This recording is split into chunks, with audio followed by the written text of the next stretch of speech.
Hi, I would like to welcome you for week 6.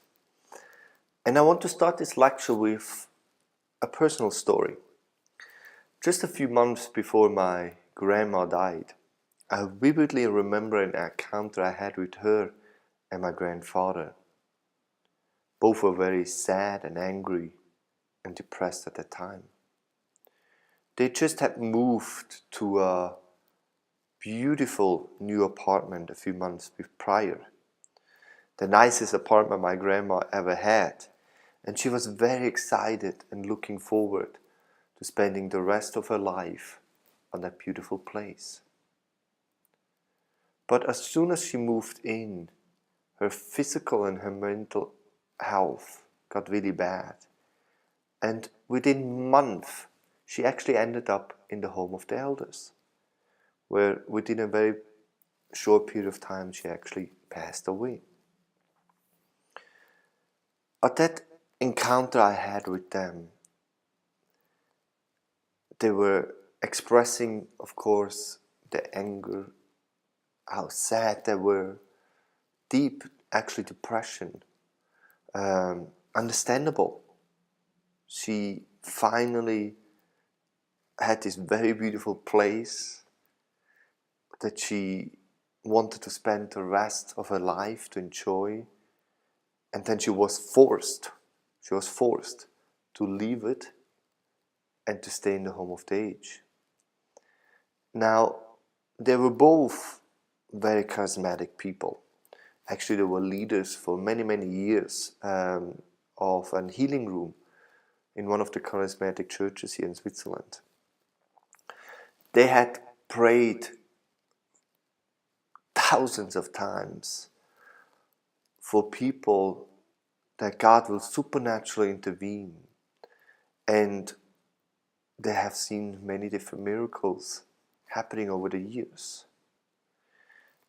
As I was sitting down with them, my grandma tells me of a story of a very similar situation. They encountered somebody who came to them into the healing room, and with similar physical handicaps like my grandma had at that time, and they prayed for that person, and God intervened, healed him, and that person is until now doing well. God miraculously intervened. And as my grandfather is telling me this story, I remember a news I just heard at the time, where Africa was experiencing one of the greatest hunger crises in the last decades. And the news report was talking about that approximately 1.4 million children are at the immediate risk of death. And I remember the faces of those children, and as I have those new flash in my back of the mind, and I look at my grandparents, and and I see in them, having lived a long life, I wonder at that time, in my back, I was like, I rather would have God intervene right now to bring food to those hungry African children than to heal my grandparents, my grandma. Of course I felt bad for thinking that way, but it raised in me an important questions that I think many of us faced and that we have been wrestling a little with and will continue to wrestle with. And it's about, how is God intervening? And we have heard already in different theodicies what are some of the concepts and beliefs behind it. And of course, when we talk about the theodicy question, it's also about, why is God sometimes not intervening? These are some difficult questions we have to wrestle with. How is God intervening? And why is He sometimes not? Now, my background, I grew up Reformed Pentecostal, but mostly in the Pentecostal church. is that from the Pentecostal tradition, of course, that God can intervene in this world at any time and anywhere. But as I watched my grandparents having the same background, I realized that even that is true, I believe so, it sometimes misses something very central. So I took that opportunity to talk to them a little about some of the reflection I had about the theology of suffering. I talked about being a light in a very dark place. I talked about Emmanuel, God being with us right now in that time, discerning the goodness in their situation. I talked to them about the early church, that the apostles, that supernatural intervention was part of their ministry, but it was not the central mark. It was not what it was all about. But that the early church was rather known to be as people who, in the midst of harassment and persecution, of being in some very dark places, were faithful witness to the gospel, where the early Christian presented the gospel not merely in supernatural works, but through the whole lives, and in no matter in what situation they were in. Cyprian recounted how, for example, during the terrible plague, Christians did not abandon the sick ones, nor were running away from the cities, fleeing the city, as most of their neighbor pagans did. Instead, they stayed to tend to the sick and face their death with calmness. Other Christian writers like Ignatius of Antioch in his letter to the Romans, or Plica's letter to the Philippians, have pointed to the pose with which Christians face torture and death for their faith. Quote, Christians used suffering to argue for the superiority of their creed, because they suffered better than pagans. End of quote. Augustine later made the argument that Christians suffered and died better. The early communities embraced a communal way of love, mercy, peace, humility, and joy, despite the ruthless domination of Rome. Christianity offered a new way of living under a suffering Lord. Now, when I looked at my grandparents, and even at my own life in certain period of my journey, I could not feel how the prosperity gospel has blinded their understanding of being a light, a salt in this dark and difficult hour of their lives. It has nurtured fear and anger and depression in them. All their prayers and hope was on God intervening. They only saw the darkness and the devil in that situation. Or at least that's how I perceived their view. They were not able to develop a theology of suffering in their lives, which at that time inhibited them to have a grounded theology of joy. A theology of joy is different from a theology of happiness, which is the prosperity gospel. The Christian doctrine of suffering is not merely about enduring suffering or tolerating in it, or putting all our hopes on a supernatural intervention. Even God can, of course, do that. But we are called upon to pray for, and we are called to pray for that. But our primary hope in the midst of suffering and pain of our lives is to fix our eyes on the redemption of Jesus Christ. It's in that vision that we can enhance the joy given by God. I looked at my grandparents and I hear Luther's words that people say as quote, that people become nothing through suffering, end of quote, so that they can be filled with God and His grace. Suffering takes away our illusion that we are in control of our lives.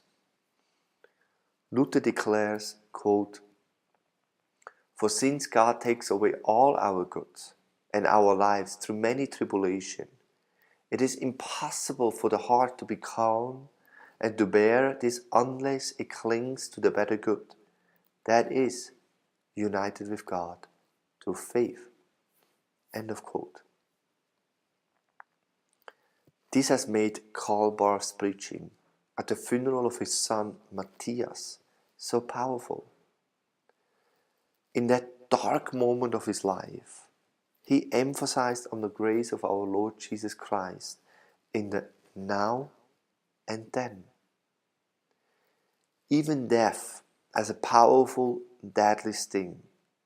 Barth notes that death in itself, after Jesus Christ suffered in order to enter into His glory, Luke 24 verses 26, is merely for those to whom Christ has suffered the path and service to that same glory.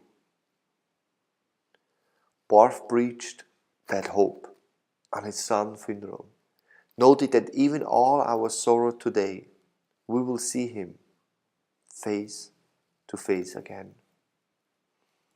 Paul's last paragraph states, quote, "Even if we cannot rejoice ourselves, we still hear an entirely different voice rejoice even over the evil spot at that Fründenhorn where everything happened, also over the grace from which we have just come. The voice speaks about peace and joy and the life to the fullest." John 10:10. What else can we do as we hear the voice and thank our God, even in tears, that the fulfilled His good will and purposes in the life and death of our Matthias? And with us too, I am, Jesus says to us, the resurrection and the life. John 11:25. End of quote. I look at my grandparents and wonder, has the prosperity gospel blinded them so much that God is only real and with them if He would intervene and heal them? And when I look at the situation, I actually see clearly how God has brought favor and grace into the experience. But wonder, why do they not see the Emmanuel in the process? A biblical theology of suffering nurtures in us a shift. Mother Teresa recalls something like that when she sends out one of her younger sisters who just came from actually a well-to-do family. And she sent her out to the dying. She says, Mother Teresa, quote, "After 3 hours, the girl came back with a beautiful smile on her face.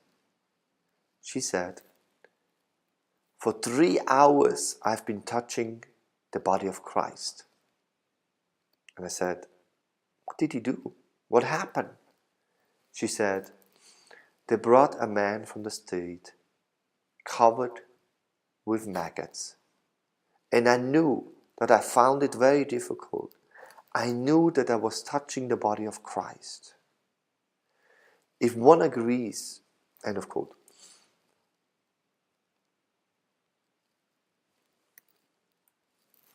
If one agrees with the woman's real presence motive or not, this is not the point.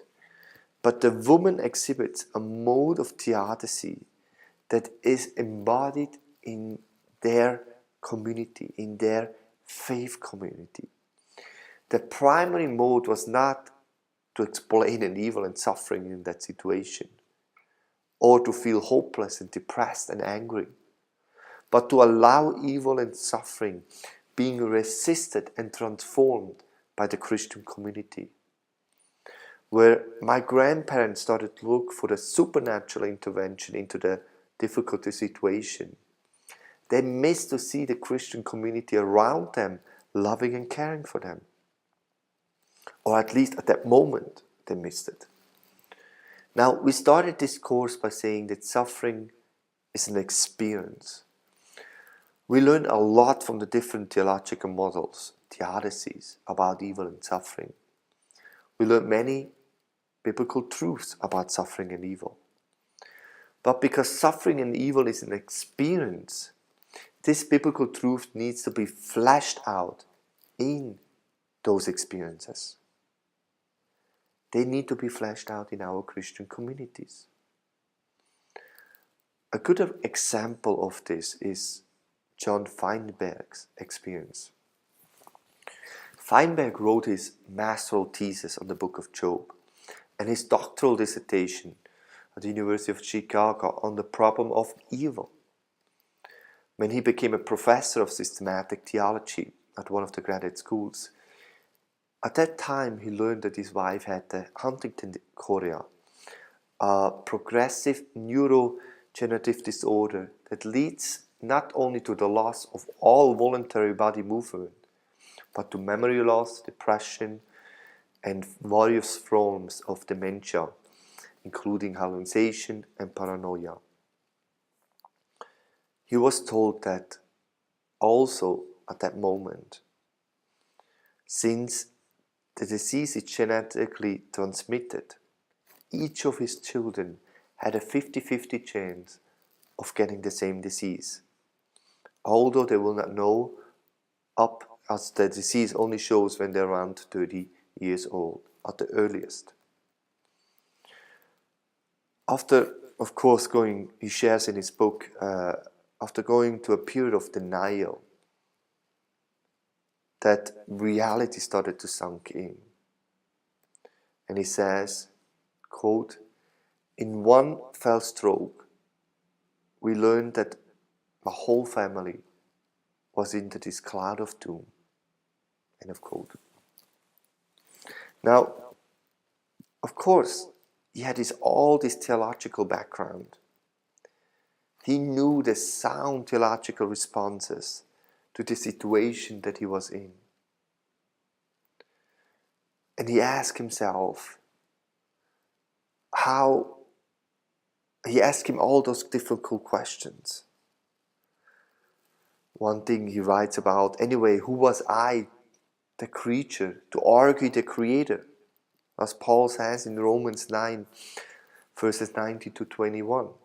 The creature has no right to hold the Creator in the courtroom of human moral judgments and put him on trial as he has done something wrong. God has the total power and authority over me.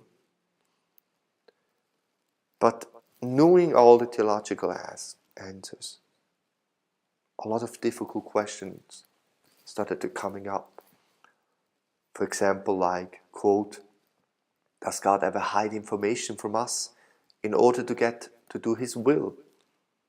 Is it possible to seek God's will, find it, and do it, and discover that what God wanted brought great suffering and evil into your life? If that happened, would it mean that God had tricked or even deceived you into doing His will? End of quote. He truly felt that God wanted him to marry that woman. And now he found himself in a life full of suffering and seeing great suffering brought to his children. Now Feinberg knew all the biblical and theological sound response to that situation. But he also felt that God somehow has started to mislead him, even tricked him. Of course, in his mind he knew that God could do no wrong. But his situation felt just so overwhelming that he concluded at that moment God must have wronged him. He stated, quote,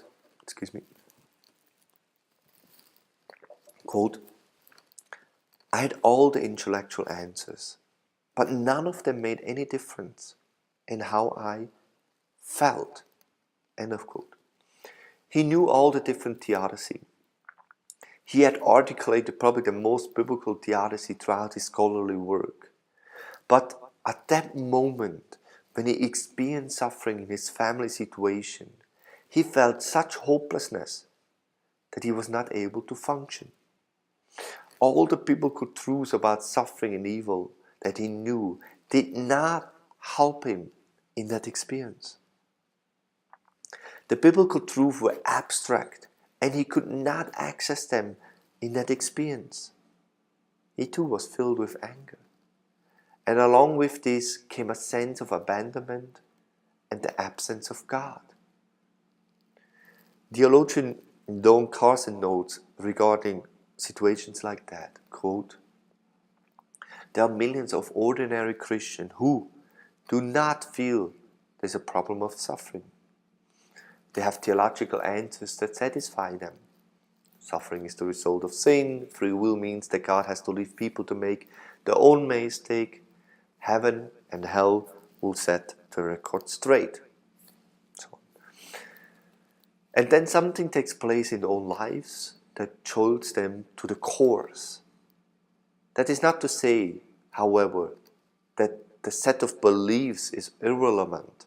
It is to say that the Christian, to find comfort in them, must learn how to use them. End of quote. John Feinberg, facing his family's dire physical condition, cast it into a time of darkness. He talked about it with his friends and pastors, and he talks about how they came to him to encourage him in these difficult times. And many of them spoke theological truths, but he felt that they were very not helpful at that time. Now, reflecting back on that experience, Feinberg identifies two lists. First, he made a list of the things that were basically true, yet those biblical truths, those claims, were actually irritating or downright discouraging to him, as they were shared in the abstract to that experience.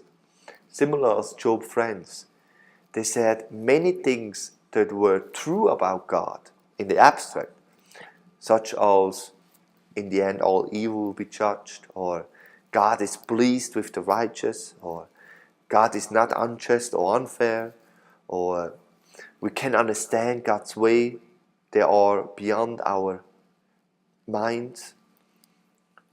And yet, as we talked about, Job calls this miserable comforters, Job 16 verses 2. And even more important, even God condemns their friends for how they responded. Why? Because even though they gave true statements, they applied the truth inappropriately. Don Carson notes about these friends that, quote, there's a way of using theology and theological wounds that wounds rather than heals. This is not the fault of theology and theological arguments. It is the fault of the miserable comforter who fastens on an inappropriate fragment of truth, or whose timing is off, or whose attitude is condescending, or whose application is insensitive, or whose true theology is couched in such a culture-laden cliché that degrade rather than comfort. End of quote. Feinberg talks about these miserable comforters in his life. Some friend will point out that God often uses one problem to spare us from some other problems that we never see. He said that even he knew this about God, it did not help him. it actually made him feel worse. Another friend stated, every one of us will die of sometimes. You just know that your wife is dying quickly and you have the time to say goodbye to her. Feinberg pointed out that he would have preferred not knowing such information, of course. Or when somebody said, I understand how you feel, he actually responded, what helps is not knowing how you feel like, but knowing that you care. For Feinberg, the worst unhelpful response he received was, we know all things are for the best and we just have to trust God. And even though as a scholar has written a whole books and essays about this biblical truth, he found himself feeling guilty and alone. Feinberg describes this journey through suffering, mentioning that his friends did not allow him actually to lament or to wail or to cry out like what David in the Psalms or Job did. He was being implicitly told that if he was not already experienced peace in his heart, knowing the wisdom and goodness of God, he was a spiritual, immature man. And of course, when I reflect back on that experience that I had with my grandparents, maybe I was too quick to judge. Maybe they actually needed a time of lamenting, a time of expressing their anger and their pain, a time to speaking out of the suffering they were experiencing. Now this leads actually to the first practices of theodicy that we're going to read this week in John Swifton's book. He calls it the forgotten practice of lament. Lament is a dimension of the church life and worship that actually has lost its appeal to the contemporary church. Swifton notes that our failure to embody and regularize sadness and lament into the life and worship of our churches means that we often have few resources to deal with sadness and the impact of suffering.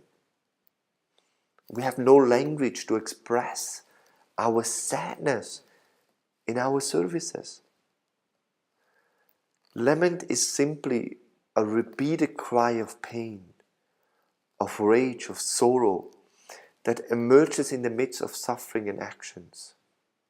Lament is a form of prayer. It's a personal, a communal, and even a political dimension. Lament provides a peaceful mode for challenging evil and presents a practice for the transforming of the suffering.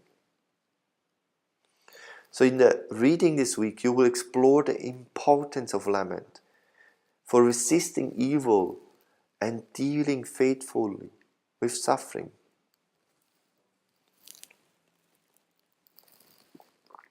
The reading provides insights on the impact that the leading of such practices can have for the church's ability to cope with evil and to absorb suffering. When Feinberg was able to go through the process of lament, this contributed to the healing process, where many biblical truths were told to him that were expressed unskillfully or offered at the wrong time. He also noted that some that really helped. One of these truths was when a friend told him about the idea that made him actually feel very guilty, which basically was his friend told him about rejoicing in suffering. The friend pointed out that it didn't mean rejoicing for the suffering. That would be, of course, masochistic. But he says, quote, you have to learn to live with it. But you don't have to like it, end of quote. So the point was that Feinberg would have to learn to rejoice more in God and His love. But the evil was evil and would always be painful.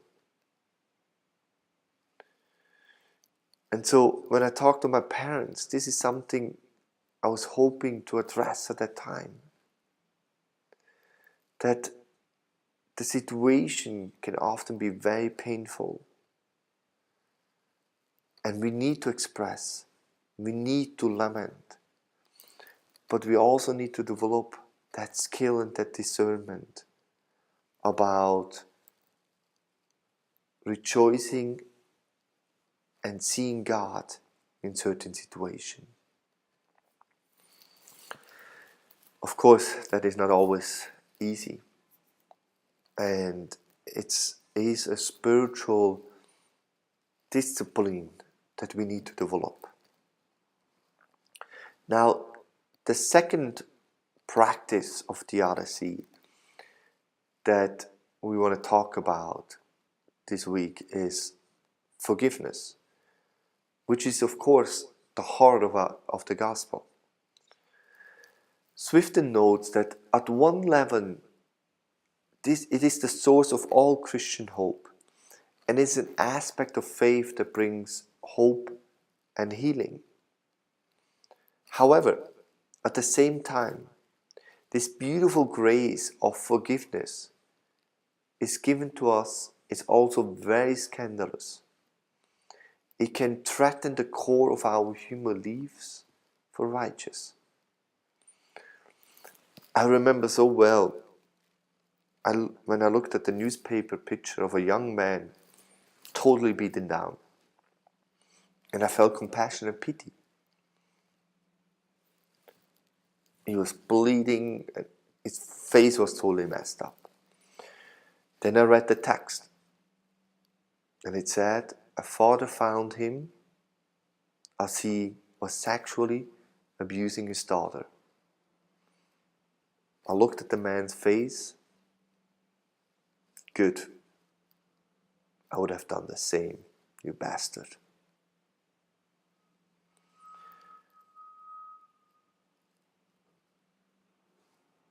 This is the scandalous aspect of the gospel.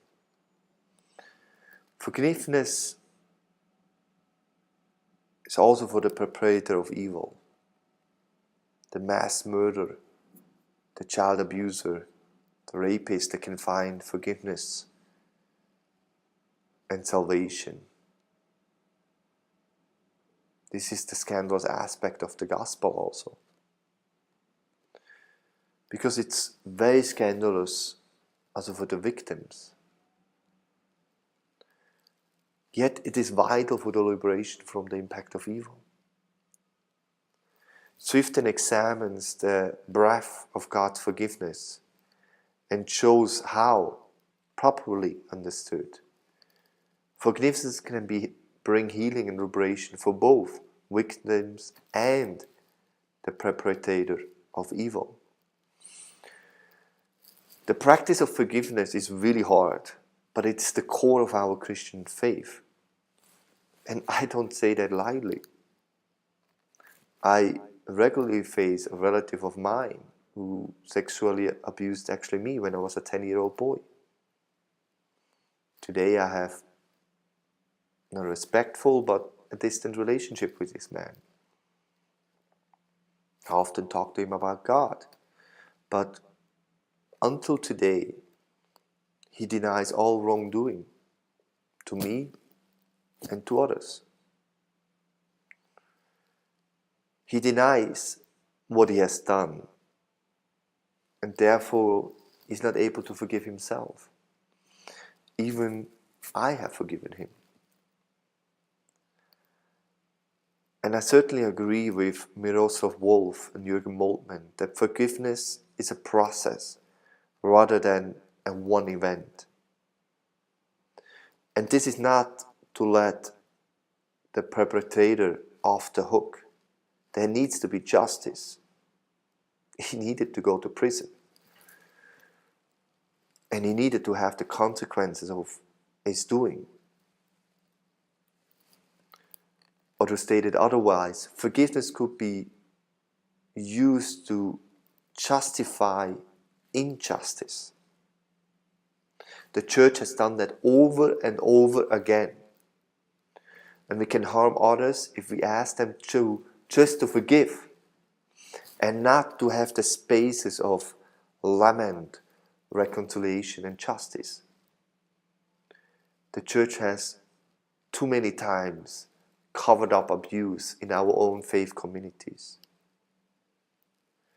Many of you maybe have followed the story of former gymnast Rachel Denholder, who has been, with countless other young women and girls, been sexually abused by her gymnastic team doctor, Larry Nassar. Denholder's testimony brought about this reality to the light of the church, trying to cover up the abuse in her own faith community. Like many other testimonies we keep hearing around the globe. Denholder talks about how her advocacy for sexual assault victims cost her her own church. She explains in an interview why she lost her church in the process. Quote, "The reason I lost my church was not specifically because I spoke up. It was because we were advocating for other victims of sexual assault within their evangelical community. Crimes which had been perpetrated by people in the church and whose abuse had been enabled very clearly by prominent leaders in the evangelical community." That is not a message that evangelical leaders want to hear, because it will cost to speak out about the community. It will cost to take a stand against these very prominent leaders, despite the fact that the situation we were dealing with is widely recognized as one of the worst, if not the worst, instance of evangelical cover-up sexual abuse. Because I had taken that position, and because we were not in agreement with our church support of this organization and these leaders, it cost us dearly. When I did come forward as an abused victim, this part of my past was widely like a weapon, wielded like a weapon by some of the elders to further discredit my concern, essentially saying that I was imposing my own perspective or that my judgment was too clouded. One of them accused me of sitting around reading angry blog posts all day, which is not the way I do research. That's never been the way I do research. But my status as a victim was used against my advocacy. End of quote. There is somehow a deep-seated belief that if we acknowledge the abuse in our communities, we distort the gospel. But that's just a weak ecclesiology we have in our churches. Too many stories have come up in the last years of victims, or better said, survivors, who have not only got abused in the church, but have been silenced by the church. The "just forgive" or "don't make such a fuss" can be very devastating words that bring more harm than healing. Forgiveness needs to go hand in hand with lament and justice. Justice is a crucial aspect in the equation. Also, as Christian communities, we need to realize our own limitation. That "just forgive" might work among kids who have just had a simple fight, but certainly not with those who experience abuse, sexual abuse, depression, or any other psychological harm. As pastors, missionary elders, we need to be aware of our limitation, and we need to encounter abuse. And when we encounter abuse, We need professional helps. We need professional help as they have much more tools than most of us have in the church. So to be really able to help somebody in that process of healing and forgiveness. Many of us are not therapists, counsel, psychiatrists who have those skills and the knowledge to really counsel people in abusive situation. We need to acknowledge that we are having limitations. And we need to help those who experience abuse to get those professional helps. Having said this, forgiveness and justice are central to the gospel, and so should they be central to our churches. Forgiveness is the scandalous part of the gospel that should be and needs to be a mark in our church. Let me recite to you another story that exhibits that well. It was October of 2006. A gunman took hostage in a schoolhouse of an Amish community in Lancaster County, Pennsylvania. After shooting 10 victims, 5 of whom dies, ages 7 to 13, he kills himself. Within hours of that murder-suicide, members of the Amish community visited the killer's parents and expressed sympathy for their loss and support for the hard days ahead. When the gunman was buried a few days later, his young widow and her 3 children were amazed to discover that half of those attending the funeral were Amish, who showed nothing but support and concern for the murderer's family. An entire Christian community expressed forgiveness and love that became actually the talk around the globe. The way in how they handled their suffering has been a powerful testimony to the truth of their faith and to the grace and glory of our God. A few years later, a group of sociologists actually published a book about that, which is entitled Amish Grace: How Forgiveness Transcends Tragedy. In their conclusion, they noted that our Western secular culture will unlikely be able to produce people who can handle suffering the way that the Amish did. Furthermore, they pointed out that the Amish ability to forgive was basically based on 2 things. The first one was it was grounded in the deep reflection and meditation of Christ's forgiveness on his tormentors and on the killers. Christ died for his enemy, for my sin, for all our sin, and that all the evil in my life and what we have done for me and for the other, even my pedophile relative, even for that person, Christ died. So they had this strong awareness and belief of that. Furthermore, these scholars have pointed out that at this heart, forgiveness is a form of self-renunciation, which basically means forgiveness is a way of giving up the right to pay back.